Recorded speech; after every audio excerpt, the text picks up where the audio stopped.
Pernahkah Anda berpikir gimana sih caranya sebuah negara sebesar Indonesia mencoba untuk bisa memenuhi kebutuhan pangannya sendiri? Nah, kali ini kita akan bedah tuntas sebuah program raksasa yang diluncurkan untuk mencapai tujuan itu. Ini adalah cerita tentang ambisi, teknologi, dan sebuah mobilisasi nasional. Semuanya kan berawal dari sini ya, dari sawah. Ini adalah fondasi utama pasokan pangan sebuah bangsa. Tapi coba bayangkan, di tahun 2014, fondasi ini ternyata lagi goyah banget.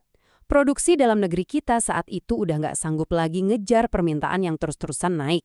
Nah, ini dia pertanyaannya. Kenapa harus sampai ada perombakan besar-besaran? Sebenarnya ada apa di tahun 2014 itu? Yuk kita lihat masalah-masalah yang jadi pemicu salah satu gebrakan pertanian terbesar dalam sejarah Indonesia modern. Jadi sebelum tahun 2015, Indonesia itu seolah-olah terperangkap dalam sebuah siklus yang pelik. Produksi beberapa komoditas penting terus-terusan kurang, yang akhirnya membuat kita jadi sangat bergantung pada impor. Dan disinilah letak paradoksnya. Kita semua tahu Indonesia negara agraris yang subur. Tapi kok bisa-bisanya kita harus impor bahan pangan pokok dalam jumlah yang masif? Ini situasi yang serba salah.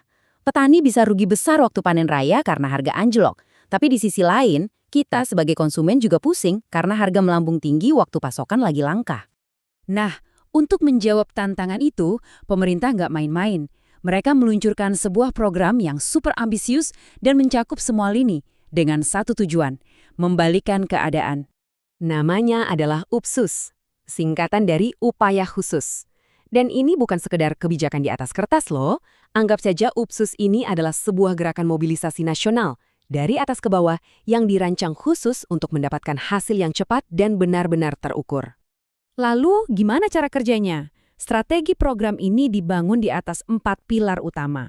Ibarat membangun rumah, ini adalah fondasi-fondasinya, yang tujuannya mengubah total dunia pertanian mulai dari tanahnya sampai ke sistemnya. Oke, mari kita bedah satu persatu. Pertama, perbaikan infrastruktur. Jutaan hektare jaringan irigasi yang rusak diperbaiki. Logis kan? Tanpa air yang lancar, mustahil produksi bisa naik. Kedua, modernisasi mesin. Bantuan traktor dan pompa air digenjot habis-habisan biar kerja petani lebih efisien. Ketiga, deregulasi. Birokrasi yang ribet dipangkas, tujuannya biar benih dan pupuk bisa sampai ke tangan petani tepat waktu. Dan yang terakhir, ini yang unik, ada mobilisasi personel langsung di lapangan untuk pendampingan. Nah, coba deh perhatikan angka ini. Lebih dari 90.000 unit. Bayangkan, dari yang biasanya bantuan alat pertanian cuma sekitar 12.000 unit per tahun, tiba-tiba angkanya melonjak drastis jadi segini banyak. Ini menunjukkan skala modernisasi yang benar-benar luar biasa. Oke, rencananya besar, alatnya banyak. Pertanyaan selanjutnya, gimana caranya mengelola dan memantau proyek raksasa yang tersebar di ribuan pulau ini? Pasti nggak gampang kan? Nah, jawabannya ada pada kombinasi yang, jujur aja, cukup mengejutkan, yaitu perpaduan antara laporan langsung dari lapangan dengan teknologi super canggih. Dan sistem ini ternyata bergantung pada satu alat yang hampir kita semua punya. Ya, telepon seluler. Sesederhana itu tapi sangat efektif. Jadi, bisa dibilang ada dua senjata andalannya. Pertama lewat SMS Center.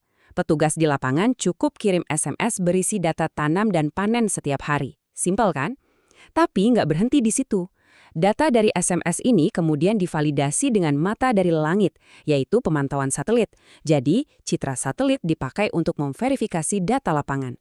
Kombinasi yang cerdas banget. Oke, rencananya udah mantap. Teknologinya juga canggih. Sekarang kita sampai ke pertanyaan paling penting.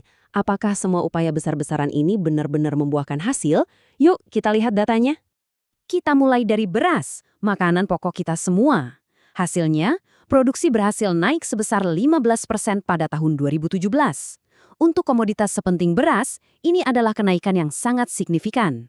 Tapi tunggu dulu, ada yang hasilnya lebih dramatis lagi. Lihat jagung. Produksinya melejit sampai 52%. Ini lonjakan yang luar biasa besar, terutama karena jagung adalah komponen vital untuk pakan ternak. Nah, karena produksi dalam negeri melonjak, dampaknya langsung terasa. Impor jagung anjlok hingga 61% di tahun 2016.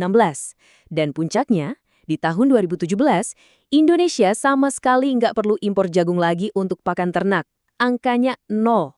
Dan ini bukan sekedar klaim angka. Buktinya jelas. Menurut salah satu sumber, sejak 2016 Indonesia sudah berhenti mengimpor beras medium. Begitu juga dengan cabai segar dan bawang merah. Artinya, apa yang dulu harus kita beli dari negara lain, sekarang sudah bisa kita hasilkan sendiri. Biar lebih jelas, coba lihat grafik ini. Kelihatan banget kan lonjakannya? Dari 19 juta ton di tahun 2014 menjadi hampir 29 juta ton hanya dalam waktu 3 tahun. Ini adalah bukti visual yang sangat kuat dari keberhasilan program masif ini.